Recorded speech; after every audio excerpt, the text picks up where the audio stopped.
हम लोग कल कहाँ तक देख लिए थे? सिलेंट्रेटा तक हुआ था, पढ़ी थी ना? हाँ, तो ऐसे तो पढ़ी नहीं है इंग्लिश आगे। आज क्या पढ़ना है?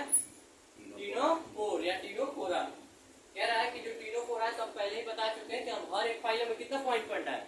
10 पॉइंट पढ़ना है। जो 9 पॉइंट आपके सामने है, 10वां इसका क्या होगा? यूनिक फीचर होगा, उसके बाद से एग्जाम्पल होगा, इसके बाद से किसी भी फाइल में और कुछ नहीं पढ़ना है। तो कह रहा है कि जो फाइलम है हमारा टीनोफोरा में पहले बोला कि इसका ऑर्गेनाइजेशन मतलब बॉडी ऑर्गेनाइजेशन कैसा होता है। तो बॉडी ऑर्गेनाइजेशन किस चीज का होता है?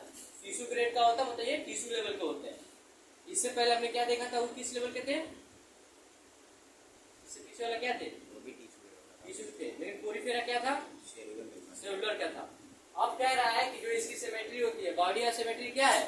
रेडियल है। रेडियल का मतलब क्या होता है कि किसी भी ऑर्गेनिज्म को आप किसी भी प्लेन से काटें 2 भाग में तो क्या होना चाहिए? वो इक्वल पार्ट में बट जाए, उसे हम रेडियल कहते हैं। वही अगर बायलेटरल की बात करता तो हम किसी भी ऑर्गेनिज्म को केवल प्लेन ऑफ सिमेट्री पे काटते, मतलब एक ही कहीं ऐसा जगह होगा जहां से काटोगे तो 2 इक्वल भाग में बट पाएगा, उसे हम बायलेटरल कहेंगे। लेकिन वही जो बात बोल रहा है रेडियल की, तो रेडियल में क्या होता है कि आप किसी भी ऑर्गेनिज्म को किसी भी प्लेन ऑफ सिमेट्री से काटिए, मतलब उसके बॉडी ऑर्गन को कहीं से भी काटिए, वो क्या करेगा? इक्वल पार्ट में बढ़ जाए। मतलब 2 से 1 मतलब होता है ना कि 2 से अधिक जगह से काटिए तभी वो इक्वल पार्ट में बढ़ जाए, उसे क्या बोलेंगे? रेडियल सिमेट्री बोलेंगे। फिर कह रहा है कि जर्म लेयर, इसका जर्म लेयर क्या होता है? तो डिप्लोब्लास्टिक होता है। डिप्लोब्लास्टिक का मतलब क्या होता है? 2 जर्म लेयर। जर्म लेयर याद है क्या क्या होता? एक्टोडर्म, मेसोडर्म, नहीं सॉरी, हाँ बताओ। एक्टोडर्म, इंडोडर्म, बीच का पार्ट खाली रहता है, उसी को क्या बोलते हैं? डिप्लोब्लास्टिक बोलते हैं। तो कौन सा पार्ट नहीं होता है? मेसोगेलिया नहीं, इसमें मेसोगेलिया होता है और डिप्लोब्लास्टिक में मेसोडर्म नहीं होता है। याद रखिएगा, जो हमने देखा था एक्टोडर्म, इंडोडर्म, इन दोनों के बीच में आता था मेसोडर्म जो खाली रहता था। तो जब खाली रहता था तो उसको हम क्या बोलते थे? डिप्लोब्लास्टिक वाले पार्ट को बोलते थे। लेकिन वहीं पे हमने देखा था एक्टोडर्म, मेसोगेलिया और इंडोडर्म। 2 मीनिंग यूज किया गया, आप एक बार एसआईटी देख लीजिए। मेसोडर्म बस एक जगह बोला गया, मेसोगेलिया एक जगह बोला गया। तो इस मीनिंग को जरूर ध्यान में रखिएगा कि यहाँ किस मीनिंग को यूज किया गया है। तो कह रहा है कि जर्म लेयर यहाँ पे क्या होंगे?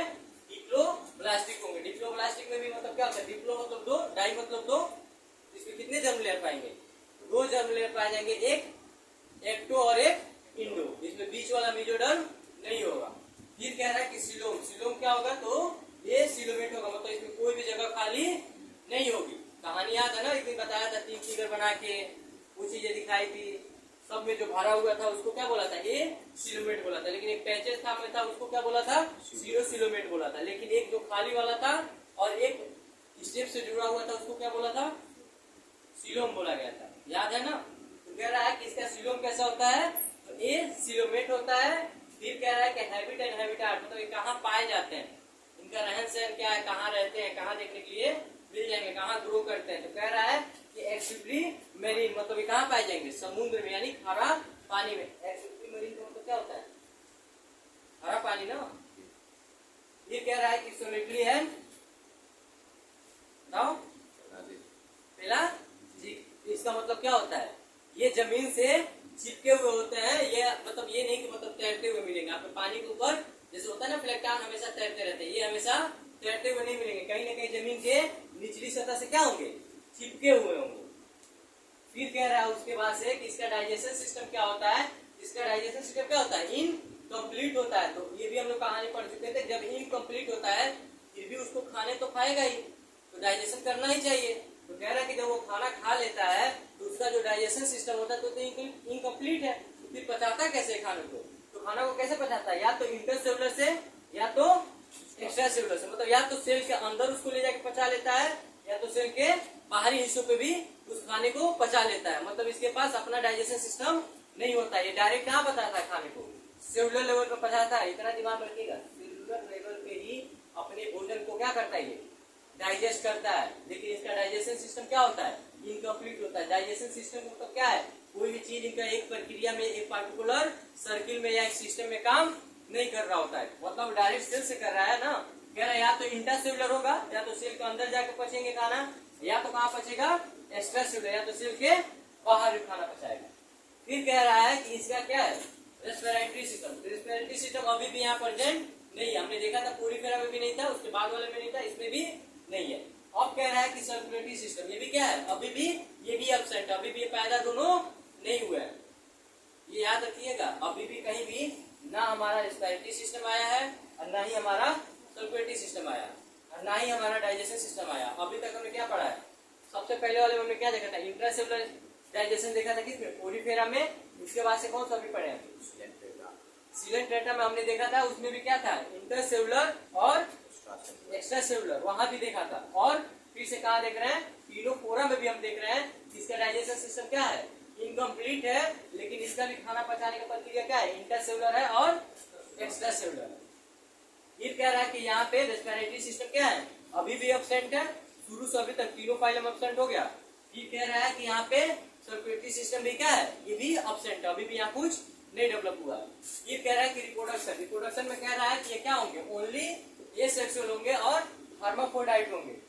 कल भी हमने पढ़ा था वो क्या थे, ये सेक्सुअल भी थे और हर्माफ्रोडाइट थे। हर्माफ्रोडाइट का मतलब होता है कि एक ही बॉडी में मेल और फीमेल दोनों का होना। जैसे एक ही शरीर हो, जैसे होता है ना मेल एक अलग बॉडी होता है, फीमेल एक अलग बॉडी होता है, लेकिन हर्माफ्रोडाइट का मतलब होता है कि एक ही शरीर हो, एक ही शरीर में मेल भी हो और फीमेल भी हो। समझ आ रहा है, उसी को हम क्या बोलते हैं हर्माफ्रोडाइट बोलते हैं। तो कह रहा है कि जो रिप्रोडक्शन होता है ओनली सेक्सुअली, ओनली क्या होता है सेक्सुअली होता है, इसमें ये सेक्सुअल वाला पार्ट नहीं होता। लेकिन इससे पिछले वाले में हमने ये सेक्सुअल देखा था ना, याद है फ्रेगमेंटेशन हो रहा था। तो कह रहा है फ्रेगमेंटेशन का मतलब होता है टूट जाना, वो तो याद आपने पढ़ा भी था शायद लेक्चर।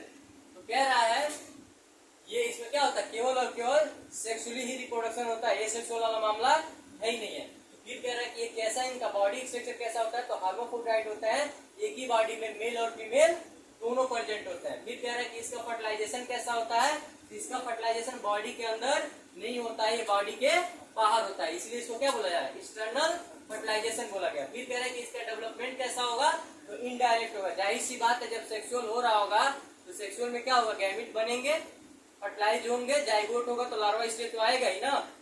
तो जब लार्वा सेक्सुअल हो रहा है तो लार्वा स्टेज आना तय है। तो लार्वा स्टेज जब आएगा तो क्या होगा, इसका डेवलपमेंट डायरेक्ट तो नहीं हुआ ना, डायरेक्ट का मतलब लार्वा स्टेज आए ही नहीं, डायरेक्ट एडल्ट में चला जाए।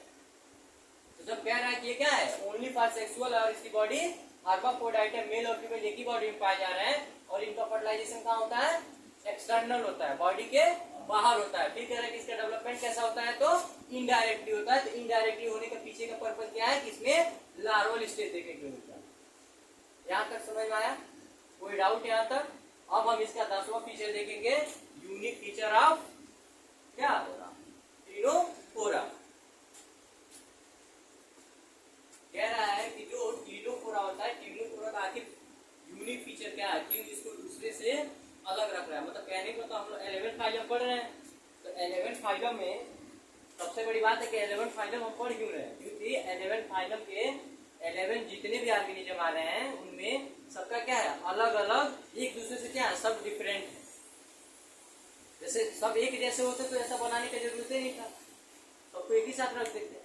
लेकिन सबसे ज्यादा अगर उनको कोई डिफरेंट कर रहा है एक दूसरे से, तो क्या है इनका यूनिक फीचर, इनके अंदर क्या एक अलग चीजें पाई जा रही है। तो कह रहे हैं कि जो इनका यूनिक फीचर है, जो हम 10वां अपना स्टेप बोलते हैं, कह रहा है कि इनका जो लोकोमेशन होता है, ये जो लोकोमेशन होता है, कह रहा है कि इसमें 8 क्या होते हैं वेंटिकल होते हैं। तो अब कह रहा है, और कह रहा है कि external row in the ciliated complete. अब देखो क्या बोला, कह रहा है कि इसके पास तो पहले 8 क्या होते हैं वेंटिकल होते हैं। अब 8 आपको दिख रहा होगा, यहाँ कहाँ है दिखा रहा हूँ, लिख लीजिए 1 2 3 4 5 6 7 और 8।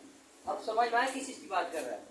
कह रहा है कि जो इसका लोकोमोशन का काम कराता है, मतलब जो लोकोमोशन कराता है वो क्या है 8 क्या है उसमें वर्टिकल एक्सटर्नल रो है, जो क्या है सिलिएटेड कंप्लीट से जुड़े हुए हैं। तो सिलिएटेड कंप्लीट अभी क्या होगा, इसके पीछे क्या होगा सिलिएटेड कंप्लीट होगा, बट हमें क्या दिख रहा है 8 आपको वर्टिकल दिख रहा है या नहीं दिख रहा है। तो इसी चीज के बारे में बता रहा है कि इसकी क्या है, जो ये लोकोमोशन करता है, मतलब एक स्थान से दूसरे स्थान पे जाता है, उसके पीछे क्या रीजन है कि इसके पास 8 वेंट्रिकल क्या है, एक्सटर्नल रो पाए जाते हैं, मतलब एक काला पाया जाता है। तो ये क्या है, ये तो है, दिख रहा है, तो ये क्या है, 8 वर्टिकल एक्सटर्नल रो है जो इसको क्या कराते हैं, तीनों पूरा में लोकोमोशन कराते हैं। फिर कह रहा है कि इसके ऊपर क्या होता है, तो सिलिएटेड कंप्लीट पाया जाता है। फिर कह रहा है कि इसके पास टेंटिकल प्रेजेंट होते हैं। तो एक चीज बताओ, जो ये निकला हुआ है ये तो टेंटिकल है, ये जो निकला हुआ है दोनों, ये क्या है, टेंटिकल ही तो है। तो कह रहा है कि इसके पास और क्या पाया जाता है, तो इसके पास टेंटिकल भी प्रेजेंट होता है। फिर कह रहा है कि they have ability of the emitted of light the body, मतलब कह रहा है कि आप देखिए फिगर में भी आपको दिखा रहा होगा ऑरेंज कलर और ग्रीन कलर का, मतलब ये जब समुद्र में रहता है और जब रात का समय रहता है तो इसकी बॉडी क्या करती है, इमिट करती है लाइट को, मतलब ये दिन में सनलाइट को एब्जॉर्ब कर देता है और रात में उसी लाइट को क्या करता है, इमिट करता है, मतलब चमकता है। तो आप जब इसको समुद्र में रात में आप देखेंगे इनकी बॉडी कैसी दिखती हुई है, एकदम चमकता हुआ दिखाई देगा, एक अलग सा कलर दिखेगा। इसीलिए तो लोग कहते हैं कि रात के टाइम समुद्र बढ़ जाती है।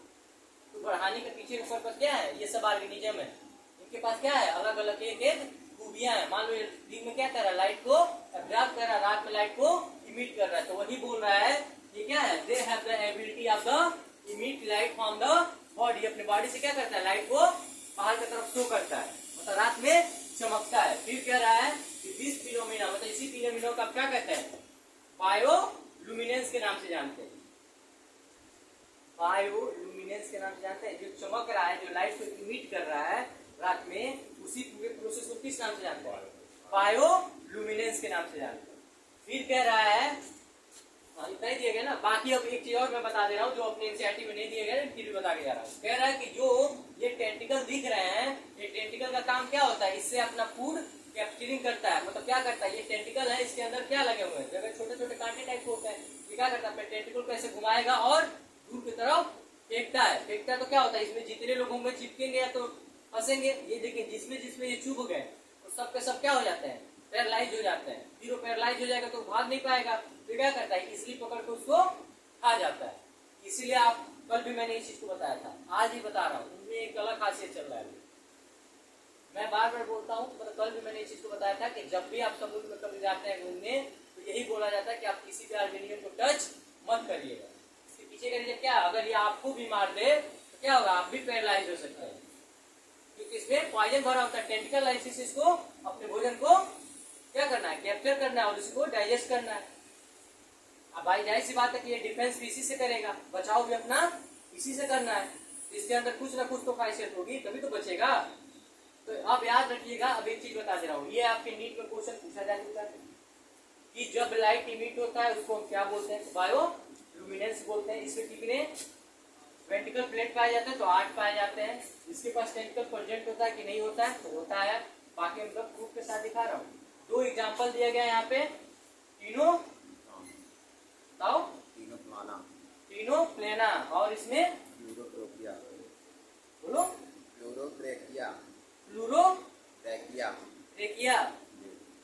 चलो यही है कि जब तक बोलोगे नहीं, बुलवाता हूँ जानबूझ के, ये एग्जाम्पल ऐसे कि आप बोलोगे नहीं तब तक याद नहीं होंगे। तो अब बताओ कि तीनों पूरा के 10 लाइन में या 10 स्टेप में आपको कहीं अगर दिक्कत आई हो तो हमसे पूछो। नीट का क्वेश्चन इससे बाहर आपको नहीं मिलेगा, आएगा तो इसी 10 लाइन से आएगा, चाहे आप जैसे मन करे वैसे याद करिए इसको। मेरा काम था समझाना, मेरा काम था लाइन को तोड़ना, हमने तोड़ा और दिखाया, फिगर के साथ भी दिखाया कि ये मत सोचिएगा कि 8 कंप्लेंट को क्या बोल रहा है। ये क्या एक तरह छत्ते के जैसा ही तो है, 8 कंप्लेंट कैसे ऐसे फैला हुआ है।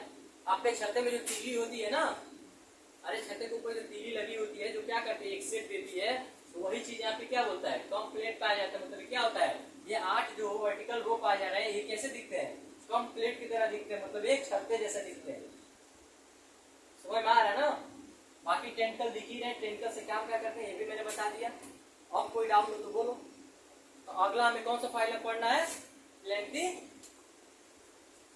क्या अब हमें कौन सा फाइलम देखते हैं, फाइलम प्लेंटीहेल्मिन्थिस। कह रहा है कि प्लेंटीहेल्मिन्थिस में आपने पहले ही कुछ कहानी सुना होगा, कहानी कुछ सुने उसके बारे में, कि जो लोग पीग का मीट खाते हैं, पीग का जो मीट खाते हैं, पॉर्क, सुने होंगे ना, उनके अंदर इसी की वजह से बीमारी होता है, यही उनके बॉडी में इंटर कर जाता है, जो क्या करता है, एक बीमारी काज करता है। तो ये पूरा फाइलम में क्या है, पैरासिटिक वाले हैं, मतलब ये मतलब इन्फेक्शन तो काज करते हैं लेकिन बॉडी के अंदर जाने के बाद काज करते हैं। बॉडी के बाहर से कोई इनका इन्फेक्शन नहीं है, जब बॉडी के अंदर जाते हैं तब जाके अपनी बीमारी को काज करते हैं, तब जाके आपके बॉडी को क्या करेंगे, हार्मफुल पहुंचाएंगे। फिर कह रहे हैं कि देखो क्या कह रहे हैं कि इसका बॉडी ऑफ ऑर्गेनाइजेशन क्या होगा, तो ऑर्गन एंड ऑर्गन सिस्टम। तो अब एक चीज नोटिस करिएगा, अभी तक आपने 3 फाइलम पढ़ा था, ओरिफेरा और ओरिफेरा, सिलेंट्रेटा, टिनोफोरा, 3 आपने फाइलम पढ़ा था, जिसमें से ओरिफेरा क्या था, सेलुलर लेवल था, लेकिन उसी पे टिनोफोरा और सिलेंट्रेटा 2 ऐसे फाइलम थे जो क्या थे, टिश्यू लेवल थे, 2 टिश्यू लेवल, एक सेलुलर लेवल। लेकिन ये पहला स्टार्टिंग क्या हो रहा है, ऑर्गन एंड ऑर्गन सिस्टम। तो अगर आपसे क्वेश्चन पूछा जाए नीट में कि बताइए वो एनिमल किंगडम का कौन सा ऐसा फाइलम है जिसमें सबसे पहले ऑर्गन लेवल या ऑर्गन सिस्टम देखने को मिल जाता है, प्लेंटी अब समझ आ रहा है ना। ये जैसे इवोल्यूशन दिखा रहा है कि एनिमल में इवोल्यूशन कैसे हो रहा है। प्लांट के जब किंगडम पढ़ते तो प्लांट को हम लोग क्या देख रहे थे, पहले एल्गी आई थी, एल्गी के बाद से ब्रायोफाइटा, रेडोफाइटा, जिम्नोस्पर्म, फिर एंजियोस्पर्म। हमने कहानी पढ़ा था कि एल्गी जो थी वो पूरी तरीके से कहाँ की थी, पानी में रहने वाली थी, लेकिन वहीं पे ब्रायोफाइटा जब आया तो भी क्या था, पूरी तरीके से करने के लिए पानी को निर्भर। तो वही हुआ ना कि एल्गी पूरी पानी, ब्रायोफाइटा थोड़ा सा सॉइल पाया, लेकिन रिप्रोडक्शन करने के लिए पानी में जाना पड़ा। फिर हमने देखा उसके बाद से ट्रेडोफाइटा, ट्रेडोफाइटा में क्या हुआ, ट्रेडोफाइटा से नम स्थान पे पाया जाता है, जैसे उस सैडी स्थान पे जहाँ पे मतलब गीली मिट्टी होती थी, जैसे कोई नदी है या कोई तालाब है या कोई समुद्र, उसके साइड पे प्लांट उगते थे ताकि क्या रहे, नमी हमेशा बना रहे, लेकिन कोई पानी को छोड़ना नहीं चाहता था। लेकिन इवोल्यूशन कैसे हुआ, पूरी एल्गी टोटली पानी में रहती थी, एक्वेटिक थी, लेकिन ब्रायोफाइटा थोड़ा सा सॉइल में आया, फिर रिप्रोडक्शन करने के लिए पानी में ही जाना पड़ा उसको। फिर क्या हुआ, हमने ट्रेडोफाइटा में देखा कि वो भी रह तो रहा था, लेकिन कहाँ पे रह रहा था, उस जगह पे रह रहा था जहाँ पे गीली हो, नमी वाला एरिया हो, वहां पे पाया गया। लेकिन उसके बाद हमने जिम्नोस्पर्म को देखा, वो फुल्ली सॉइल आ गया, तो पूरा सॉइल पा गया, उससे किसी भी चीज पानी की जरूरत पड़ी नहीं रही उतना, क्योंकि उसके पास क्या हो गया, वेस्कुलर टिश्यू आ गए थे। फिर हमने एंजियोस्पर्म देखा, तो मोस्ट एडवांटेज मोर डेवलपमेंट प्लांट है, तो उसमें भी हमने क्या देखा, एक इवोल्यूशन तो देखा कि पानी से कैसे कोई प्लांट को निकाल के सॉइल पाया। वैसे ही हम एनिमल में भी देख रहे हैं, एनिमल में कोई चीज कैसे सेल से कैसे ऑर्गन तक पहुंच रही है। इसमें भी हम नोटो का नाम होता है ना, कार्डेट में हम देखेंगे कि कार्डेट है कि नॉन कार्डेट है।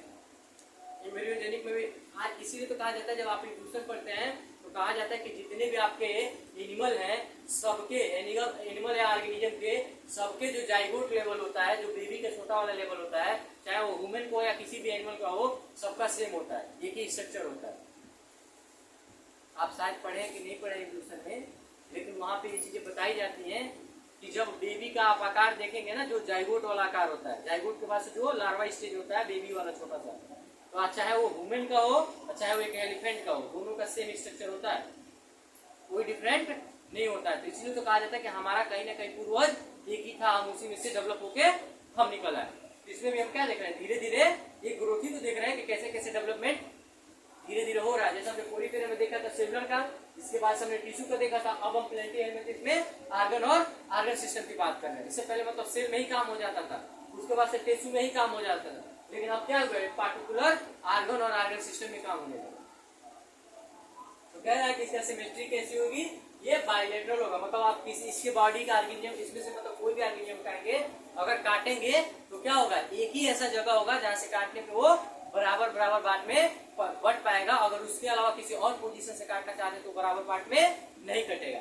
उसी को हम क्या बोलते हैं, बायलेटरल। बायलेटरल का मतलब दो जगह से, मतलब एक बार काटे दो बराबर भाग में बट जाए, लेकिन वही चीज हम यहाँ से काटे तो मेरा बटेगा दो भाग में, बराबर से नहीं बटेगा ना। तो वही क्या है, हम बायलेटरल में ही है, हम काटेंगे ऐसे तब हम बराबर बटेंगे। लेकिन उसी को हम अगर बायलेटरल काटा जाए या अदर चीजों से काटा जाए तो क्या होगा, नहीं होगा ना। एक ही ऐसा जगह है जहाँ सब काटेंगे तो बराबर हिस्से में बचेंगे बटेंगे। तो उसी का मतलब क्या है, बायलेटरल होता है, मतलब एक ही कोई जगह हो जहाँ से आप काटे तो बराबर हिस्सों में बटे, बाकी जगह काटे तो बराबर हिस्सों में ना बट पाए, उसी को क्या बोलेंगे, बायलेटरल बोलेंगे। अब कह रहा है कि जर्म लेयर, जर्म लेयर में क्या है, डिप्लोब्लास्टिक। हमने इससे पहले देखा था डिप्लोब्लास्टिक, देखा था ना, दो जर्म लेयर होगा। अब कह रहा है कि डिप्लोब्लास्टिक, तो ट्रिप्लोब्लास्टिक में कौन आएंगे, एक्टोडर्म आएगा, मेसोडर्म आएगा और इंडोडर्म आएगा। लेकिन वहां पे क्या क्या आ रहा था, एक्टोडर्म आ रहा था और इंडोडर्म आ रहा था, लेकिन ये नहीं था। लेकिन यहाँ पे क्या करा है, ट्रिप्लोब्लास्टिक एक और डेवलपमेंट हो गया ना, यहाँ पे एक चीज और क्या आगे जुड़ गया, मेसोडर्म आगे जुड़ गया। फिर कह रहा है कि सिलोमेट क्या होगा, सिलोम क्या होगा इसका, तो ये सिलोमेट होगा, मतलब कोई भी खाली जगह इसके अंदर नहीं पाई जाएगी। फिर कह रहा है कि हैबिट और हैबिटाट, ये कहाँ, इनका पाए कहाँ जाएंगे, कहाँ ग्रो करेंगे, तो कह रहा है ये मेनली कहाँ होंगे, एक्वेटिक होंगे, मतलब ज्यादातर पानी में ही रह रहे होंगे। लेकिन कह रहा है कि ये क्या होंगे, इंडो पैरासिटिक होंगे, मतलब ये इंडो पैरासिटिक का मतलब होता है कि ये बॉडी के अंदर जाके बीमारी काज करेगी, बॉडी के बाहर से कोई बीमारी नहीं काज करेगी। वही कह रहा है कि ये क्या है, मेनली मतलब ज्यादातर, ये तो होता है ज्यादातर कहाँ पाए जाएंगे, पानी में पाए जाएंगे। और ये क्या होंगे, इंडो पैरासाइट होंगे, मतलब ये बीमारी काज करने वाले होंगे। बीमारी तो काज कर रहे होंगे, लेकिन कहाँ से, बाहरी से नहीं, बॉडी के अंदर इंटर करके, माने हम कोई खा लिए या कुछ पी लिए, उसी के थ्रू क्या करेंगे, अंदर इंटर कर जाते थे और ये जाके आपके बॉडी में बीमारी काज कर देते। तो अगर अंदर से बीमारी काज करे तो क्या बोलेंगे, इंडो पैरासाइट। इंडो मतलब अंदर, पैरासाइट मतलब बीमारी काज करना। ये कहाँ से करेंगे, अंदर जाके बीमारी काज करेंगे। फिर कह रहा है कि some are the free living, कुछ ऐसे होंगे जो अपने आप में फ्री लिविंग होंगे, नहीं तो ज्यादातर दूसरे पे ही डिपेंड होंगे।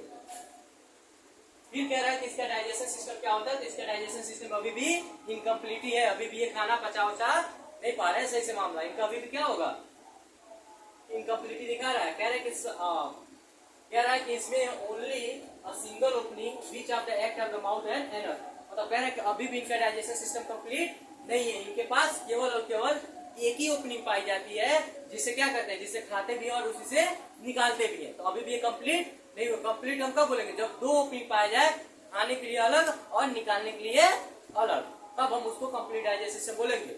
यहाँ पे कह रहा है कि अभी भी क्या है, सिंगल ओपनिंग देखने के लिए, अभी तो हमने सेलुलर देखा था, या तो एक्सटर्नल या तो इंटरनल, लेकिन यहाँ पे कुछ चेंजिंग हुआ ना, एक ओपनिंग देखने के लिए मिल गई, मतलब एक बॉडी में एक ऐसा ओपनिंग मिला जहाँ से खाना अंदर जा रहा था और बाहर आ रहा था।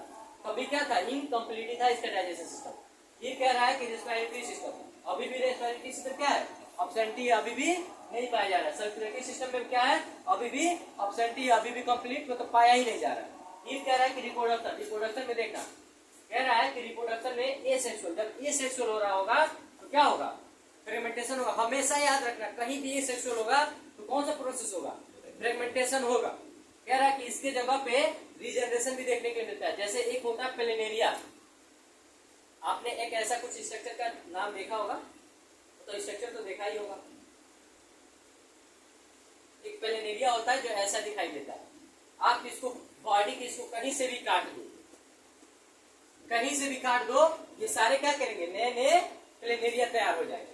मतलब इस बॉडी को, ये जो कटा हुआ पार्ट होगा ये अलग प्लेनेरिया बनाएगा, ये भी एक अलग नया बनाएगा, ये भी एक अलग बनाएगा, ये भी एक अलग बनाएगा। मतलब कहने का मतलब क्या होगा, इसके पास रीजनरेशन देखने को मिलेगा। मतलब इस बॉडी को जितने पार्ट में आप काट दीजिए उतने नए प्लेनेरिया तैयार हो जाते हैं। तो एक ही एग्जाम्पल आपने लिविंग वर्ड में भी पढ़ा था कि ट्रू रीजनरेशन किसमें देखने को मिलता है, तो किसमें देखने को मिलता है, प्लेनेरिया में देखने को मिलता है। प्लेनेरिया किसका पार्ट है, तो प्लेंटीहेल्मिन्थिस का पार्ट है। अब समझ में आया, कहानी क्वेश्चन बनाना होगा तो कुछ भी बना सकता है। इसकी बात तो लिविंग वर्ड में की गई है, यहाँ भी की गई है ट्रू रीजनरेशन की बात, लेकिन मैंने फिर भी बताया ना कि ट्रू रीजनरेशन देखने के लिए क्या मिलता है, प्लेनेरिया मिलता है। इस बॉडी पार्ट को, इसके बॉडी को कहीं से भी आप काट दीजिए तो नया प्लेनेरिया तैयार हो जाता है। ये कौन सा प्रोसेस है, ये सेक्सुअल पर याद रहेगा ना, ये सेक्सुअल प्रोसेस है। इसी को हम क्या बोलते हैं, फ्रेगमेंटेशन, या उसी को रीजनरेशन बोलते हैं। किसमें, प्लेंटीहेल्मिन्थिस में। लेकिन कह रहा है कि इसमें सेक्सुअली भी देखने के लिए मिलेगा। ये जरूरी नहीं है ये केवल ये सेक्सुअली फॉर्म करेंगे, इसके पास सेक्सुअली भी फॉर्म करेंगे। तो फिर कह रहा है कि इसमें और क्या देखने को मिलता है, तो ये हार्माफ्रोडाइट होता है। मतलब इसमें मेल और फीमेल क्या होंगे, एक ही बॉडी में पाए जाएंगे, इनका अलग अलग पार्ट दो नहीं होगा। मतलब मेल भी एक ही बॉडी में, फीमेल भी एक ही बॉडी में पाई जाएगी। फिर बोल रहा है कि इंटरनल फर्टिलाइजेशन, कह रहा है कि ये, अब देखो अभी हमने देखा था इससे पहले एक्सटर्नल फर्टिलाइजेशन पढ़ा था, बॉडी के बाहर फर्टिलाइजेशन हो रहा था। लेकिन बोल रहा है कि प्लेंटीहेल्मिन्थिस में हार्माफ्रोडाइट तो होंगे, सेक्सुअली कर रहे होंगे। ये सेक्सुअली में तो फ्रेगमेंटेशन और रीजनरेशन हमने देख लिया, लेकिन इसमें जब सेक्सुअली हो रहा होगा ये हार्माफ्रोडाइट होंगे, तो सेक्सुअली में इनका जो फर्टिलाइजेशन हो रहा होगा बॉडी के अंदर होगा, बाहर नहीं होगा। इसीलिए क्या लिखा है, इंटरनल फर्टिलाइजेशन। लेकिन इसमें भी अब जब जाहिर सी बात है सेक्सुअल है तो तो क्या होना चाहिए, इनडायरेक्टली डेवलपमेंट होना चाहिए। तो ये भी क्या बोल रहा है, डेवलपमेंट इज इनडायरेक्टली, मतलब इसमें भी कहीं ना कहीं लार्वल स्टेज देखने के लिए मिलेगा, तभी जाके एडल्ट फॉर्म में कन्वर्ट होगा। फिर कह रहा है कि many of the larval stage, बात बोल ही दिया। यहाँ पे क्या है, मेनी टाइप, मतलब मेनी वाले ऐसे बहुत सारे ऑर्गेनिज्म है जिसमें लार्वल स्टेज देखने के लिए मिल जाता है। अब कह रहा है कि आप इसका यूनिक फीचर देखते हैं कि आखिर ये दूसरों से अलग है तो क्यों है। तो कह रहा है कि यूनिक फीचर में क्या बोल रहा है कि ये अनसेगमेंटेड होता है, डॉर्सल वेंट्रल प्लेटेड बॉडी होता है। मतलब ये क्या है, डॉर्सल और वेंट्रल दोनों तरफ से देखोगे तो कैसा चपटा हुआ है ना। तो कह रहा है कि ये क्या है, अनसेगमेंटेड है। तो हमने काटा है ना, इसमें कोई भी सेगमेंट, मतलब इसमें कोई भी सेगमेंट क्या होगा, नहीं पाया जाता। मतलब सेगमेंट को मतलब क्या हुआ, बांटा हुआ। इसमें बॉडी में कोई सेगमेंटेशन नहीं देखने के लिए मिलती है। ऐसा दिखेगा, हमने तो काट करके दिखाया था ना कि जितने भाग हम काट दो उतना नया बन जाए। लेकिन कह रहा है कि क्या होगा, अनसेगमेंटेड, मतलब अनसेगमेंटेड होगा, मतलब इसमें कोई भी सेगमेंटेशन नहीं होगा। फिर कह रहा है कि ये कैसे होंगे, डॉर्सल और वेंट्रली प्लेटेड बॉडी होंगे, चाहे इसको ऊपर से देखिए चाहे इसके पीछे से देखिए, क्या होगा, दोनों से चपटा हुआ ही दिखाई देगा। फिर कह रहा है कि एक्सेप्शन, एक इसमें एक्सेप्शन है टेप वार। टेप वार में सेगमेंटेशन देखने को मिलता है। अगर मान लो मैं इसे मिटा दूं, छोड़ो नहीं रखते हैं, अगर मैं टेप वार का फिगर बनाना चाहूँ, आपने कुछ देखा होगा, कुछ ऐसा ही आता है टेप वार।